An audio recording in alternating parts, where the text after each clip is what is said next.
Next, I got rid of the job he couldn't get done. All right, we're gonna talk a little bit more about Richardson Hitchens.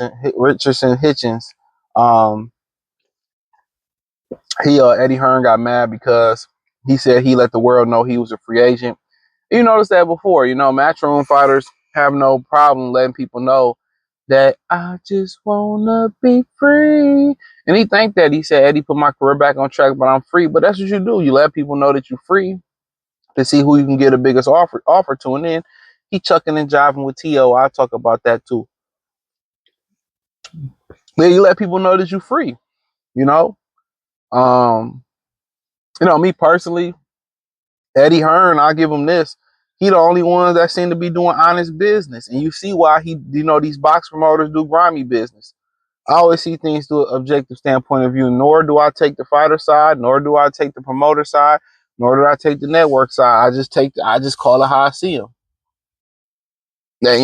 So Eddie Hearn is the only one I see his fighters are walking away, without lawyers involved, without some legal fights and nothing like that.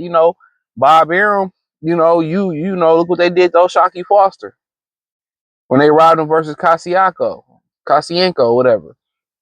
You know what I'm saying? You win the championship, it triggers more options on your more options on your contract. What was the other one? Remember when, people talking about why Bud signed back to Top Rank when he had to fight Benavidez or something like that? Remember they held that Benavidez fight, said if you don't sign this extension, you ain't getting the last fight of your deal. So you see why, it's hard for people to be on the right side of the white collars. It's so easy to sympathize with the fighters because we know how much the promoters and managers and how the big wigs do us in life. What's so funny is they'll sit here and they'll pay a staffing service the equivalent of $25 an hour for an employee, but only offer you $13 an hour. Who you think gets the other, $12 an hour? The staffing company. Instead of hiring the employee in for $25 an hour. What you think? Why you think most companies have a high turnover rate? Y'all know why? Because they don't want to pay nobody. The longer you stay there, the more benefits and the more they got to increase your pay.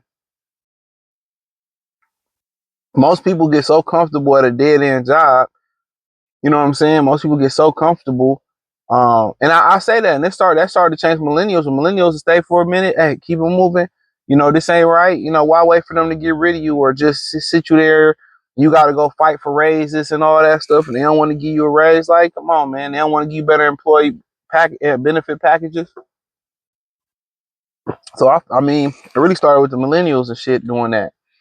But yeah, sometimes you got to see it from their standpoint of view. And Eddie Hearn is operating in good faith, and a lot of these guys just use him and keep him moving. He's allowing guys to fight, get out their contracts. Bob ain't letting y'all just walk in and walk out. I mean, we ain't seen too many black fighters leave PBC. Only person we really seen leave was Wilder, and we heard kind of the reasons why he left. He had to leave a bag allegedly just to be able to leave. So he felt a certain type of way about it, and like I said, I feel Eddie, you feeling some type of way, but also feel, Richardson's standpoint of view as well too, because you want to get the bag. But who want him? Who want him, bro? I feel Eddie like, dog, like you had only sold 1,600 tickets the middle of the week. The middle of fight week, you sold 1,600 tickets in the 5,600 room or theater room. Like, bro, like, come on, man. I probably lost money fucking with you. I probably lost money messing with you.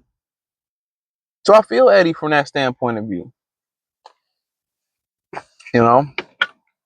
But it's a business on both ends. I get it. It's a business. Hitchenson's a phenomenal talent, but then again, we seen him out there chucking and jiving with T.O., putting his arm around T.O. People like he a tether, he from Haiti. You know what's so unfortunate? I don't know a lot of Haitian people. I had a homie. He was from I had a couple homies that's from South Florida. Niggas was crazy, bro. Like y'all niggas, y'all Haitian niggas, crap. But they was cool. You know, they hated each other.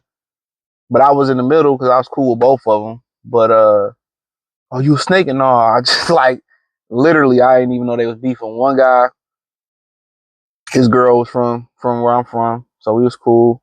He was dating her, and we cool. Like nigga, solid nigga. Like I can't even say nothing complain. He showed me how to wrestle and shit. Some of the rest. So another dude was cool too.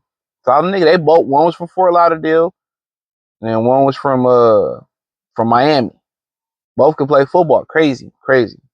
Um, uh, but that's the only experience I had with them. They're cool. They're a little off. Like when we go to Florida, yeah, them niggas a little off for sure. But a lot, at the end of the day, dog, I'm glad that y'all seeing this shit, how they treating Tio. Ain't no black unity, bruh. I keep telling y'all that. It came a time where you can nod to another brother, in the streets, and y'all know y'all had each other. Oh, what up, brother? What up?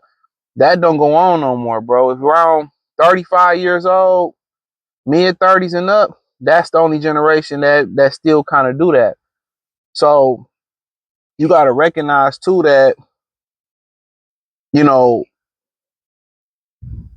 the most part, I'm not surprised. I'm not surprised. They still love Ryan. They still love T.O.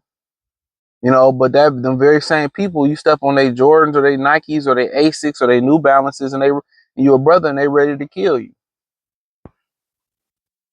Honestly. As much as people say, I don't want to be around black women, I don't want to be around black men neither. Real talk. I don't want to be around them niggas. Really, I don't like people in general because people are just so terrible today, bro. The average person you see today is just terrible. And you just have a 5-minute conversation with most people, you just tell they shitty people. I feel like 1 in 3 people out here are shitty people.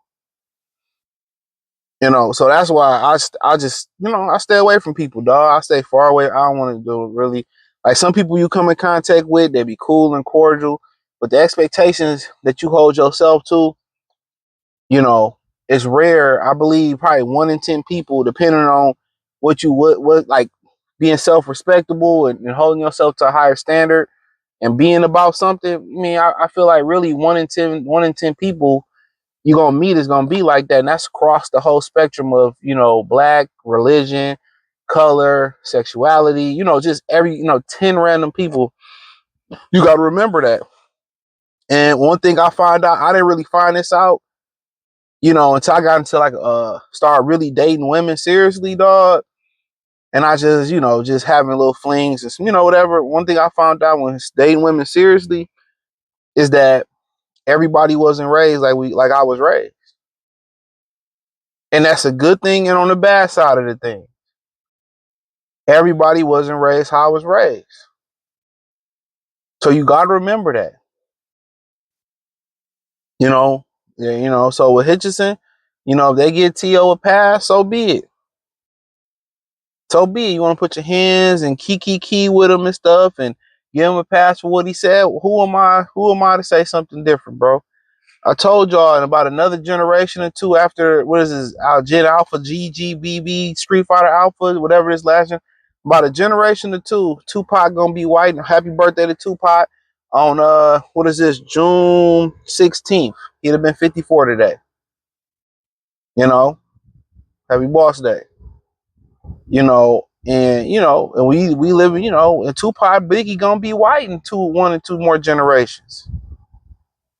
That's just what it is, bro. I'm over it, dog. I'm literally over it. I'm literally over it. So I ain't even really tripping on it no more, dog. If they cool with it, so be it.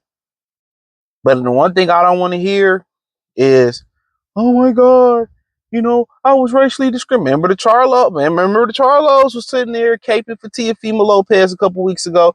And remember they talking about they had racial discrimination at that gym?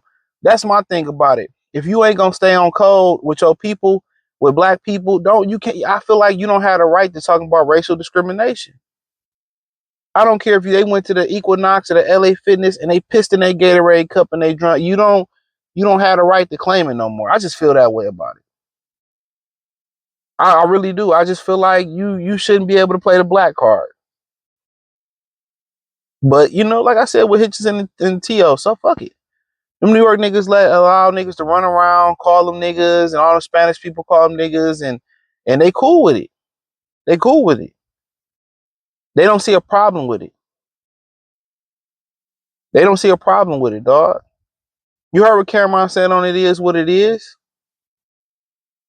But now that you see these these motherfuckers getting illegally immigrated, or these illegal immigrants getting kicked out, it's oh nigga, you N-words this and you see what I'm saying, bro? Like I said, a lot of people, they live in a different box than we do, bro. So I be trying to put y'all hip to the game, bro. I be trying to put y'all hip.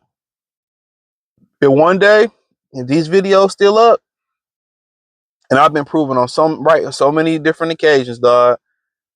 These videos, I told y'all, I be telling y'all, dog. Protect your energy, man. But hey, thumbs up the video, share the video, subscribe to the channel, hit the link tree. Check me out on Free Game 89 Patreon. I updated the Patreon, I think on Friday. I updated it Friday, Saturday, and Sunday. So if I updated it again Monday night or Tuesday morning if I remember it. I'm gonna have to get to the Goodfella TV thing. I kind of been slacking on that. But yeah, I'm back on Facebook, X, Instagram, the whole nine. Peace.